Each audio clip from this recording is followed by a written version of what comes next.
What's going on, everyone? Jeremy here from The Quartering. And if you were around earlier today, we did live stream the release of Twitter Files 5. But I also think that there's 2 to 3 very, very, very important takeaways from them that I wanted to highlight, including what I think gives us finally an opportunity to where some lawsuits might actually happen. And by the way, I'm working hard to pass Timmy Pool today. If you haven't yet, please click that red subscribe button down below. I'm so close, I can taste it, and it would be a good Christmas present. Now, the latest in Barry Weiss, the thread was 46 pieces of flair long, but overall, the most important things came in like 3 different pieces. And in the first section of this data dump from Barry Weiss, we saw her building the case, essentially, right? Building the case that multiple internal employees at Twitter were on record saying that they did not think that Donald Trump had violated any kind of rules. You see, it starts out by showing that on the day that Trump was suspended, he had 2 tweets. The 75,000 million Great American Patriots one, and then I won't be at the inauguration.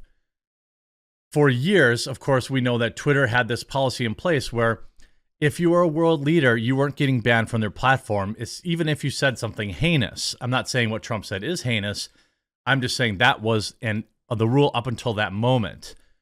Then after that day, they decided they would recreate new rules to target specifically Donald Trump. And this is where I'm saying tortious interference. You're talking about, I'm not a lawyer, but I feel like there's a couple of avenues here where both Vijaya Gotti and Roth acted as judge, jury, and executioner and went above and beyond the policies of Twitter to ban them. Also, the question is, Section 230, does it protect this type of stuff? I don't think so. So you see even employees from China saying, because maybe I'm from China, I deeply understand how censorship can destroy the public conversation. You have people, Chinese immigrants, telling Twitter that they're being too censorious, but there were only a few people. But over and over again, you read these tweets and they're like saying, there's nothing violative in there. We don't have any, early in the afternoon, the Washington Post published an open letter from 300 whiners at Twitter. Twitter staff internally keeps begging. Again, though, I see so-and-so has pinged us to ask about if there's an incitement from this Donald J. Trump tweet. I don't see that. What PC could do to trying to incite fear about. I think we're having a hard time saying this. So internally, you had hundreds of Twitter employees sitting there all day, every time Trump tweeted, and then begging them to ban him. That's essentially what was happening inside of Twitter for who knows how long, right? And the actual policy team resisted for what it seems like as long as they could. Again, don't see incitement, don't see it. Here, I also am not seeing any clear or coded incitement in the Donald J. Trump tweet. Annika Navaroli said, and remember that name, because she is about to perjure herself in a very, very transparent fashion. I'll respond in the elections channel and say that the team has found no violations for the Donald J. Trump tweet. You see her saying, I'm not seeing any clear or coded incitement here. She also does that as an FYI, safety has also assessed the tweet and determined that there's no violation. What's interesting is later, this same employee would then testify in the House J6 committee saying, quote, for months, I had been begging and anticipating and attempting to raise the reality that if nothing, we made no intervention into what we saw occurring. People were going to die. She said this on the stand, even though her personal Slack messages show her saying, there's nothing here. There's no incitement here. So she perjured herself there. Next, Twitter safety team decides that Trump's 7:44 a.m. tweet is also not a violation. They are unequivocal. It is a clear no violation. It just says he's not attending inauguration. People were begging him to be suspended for even something as innocuous as that. Then Barry Weiss points out 5 different world leaders who had literally tweeted out calls to bad behavior, saying some heinous things, starting with Iran's Ayatollah. And you have this other person, Mahathir Mohamad, Malaysian prime minister, it was the right for Muslims to end French people, all sorts of stuff like that. Muhammadu Buhari, the president of Nigeria, also incited. None of these people were banned. Ethiopian prime minister also had a tweet get deleted, but they were not banned. So I think the important takeaway here is if 5 separate examples, like Trump should just hand this to the judge, right? 5 separate examples of incitement by other world leaders that did not lead to a subsequent ban on Twitter. Even in February 2021, Prime Minister Narendra Modi's government threatened to arrest Twitter employees in India and to incarcerate them for up to 7 years after they restored hundreds of accounts that had been critical of him. This is a leader saying, hey, you restored accounts of people that criticized me. Now they're going to go to jail. They did not ban even him for that. Again, so, 5 different examples of outright calls for bad behavior or like literal threats. None of these people were banned. Only a few of the tweets were even deleted. But Twitter executives did ban Trump, even though key staffers said that Trump had not incited, not even in a coded way. Now here's where we get to Vijaya Gotti. If you read the language here, it is absolutely slime-filled, all right? In less than 90 minutes after Twitter's employees had determined that Trump's tweets were not in violation of Twitter policy, Vijaya Gotti, head of legal policy and trust, asked whether it could in fact be, quote, coded incitement to further bad behavior. Thanks. The biggest question here is whether a tweet like this one this morning from Trump, which isn't a rule violation on its face, is being used as coded incitement. What she's literally saying here is, yeah, it's not a violation. He's not calling for any bad behavior, but could we just say he is? She's begging, like, example, use of the term American patriots, and they will not be disrespected or treated unfairly. What? He's literally talking to people that voted for, he's calling the people that voted for him patriots. He's not telling them to go out and do anything bad. Then, a few minutes later, Twitter employees on the scaled enforcement team suggested that Trump's tweet may have violated Twitter's glorification of bad behavior policy if you interpreted the phrase as American patriots to be the few people that misbehaved at J6. Again, not what he was talking about because he clearly said 75 million. But they are just outright lying to find any way to ban Trump. Then we get the actual thing.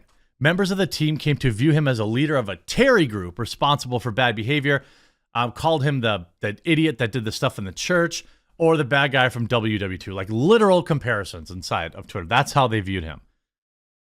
30 minutes later, I mean, it seems like Trump literally held Twitter by the short and curlies all day, every time he did it. It seemed like there were meeting after meeting and hundreds of people inside of Twitter are like, can we ban him yet? Can we ban him yet? Can we ban him yet? 2 hours later, Twitter executives host a 30-minute all-staff meeting where Dorsey and Vijaya Gotti answer questions on why Trump isn't banned, but they make the employees angrier.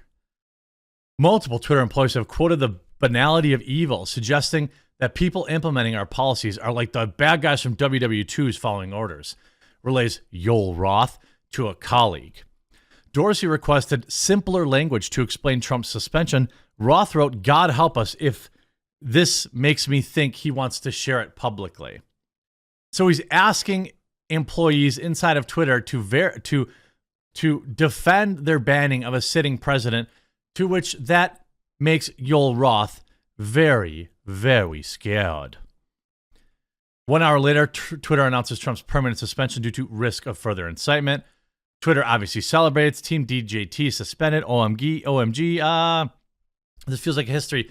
This is all there's. This is the most important thing ever did. The most important thing these people ever did. I guarantee you, when they're at the soy latte house, like eating their vegan cricket crackers, they relive this day hundreds of times.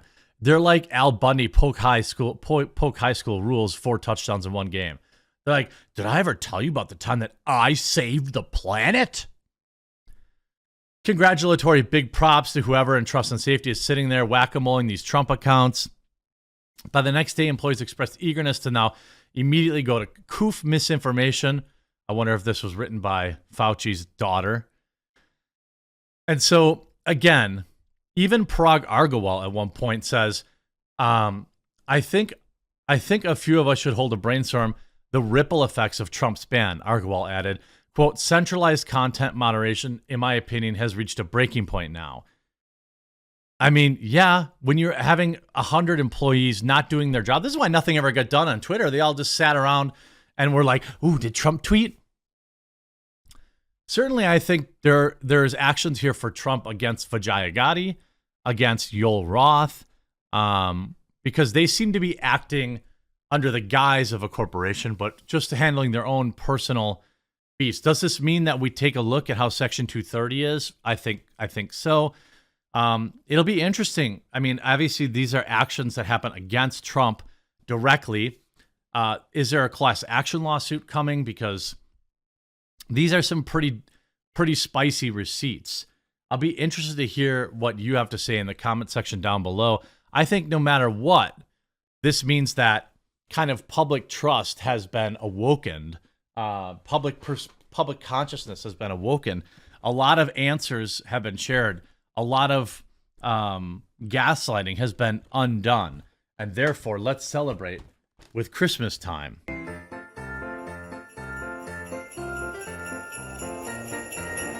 Ho, ho, ho! Merry Christmas!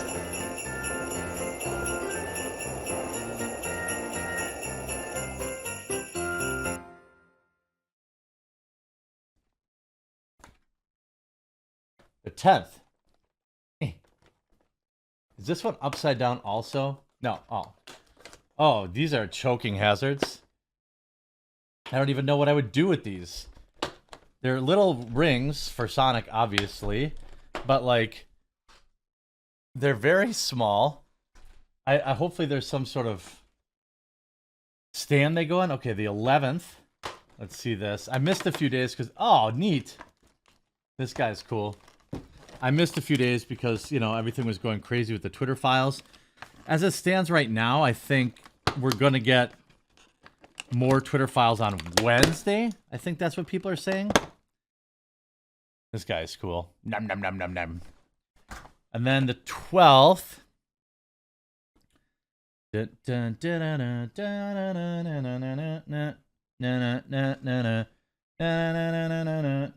Why can't I see it? Oh, there it is. A diamond.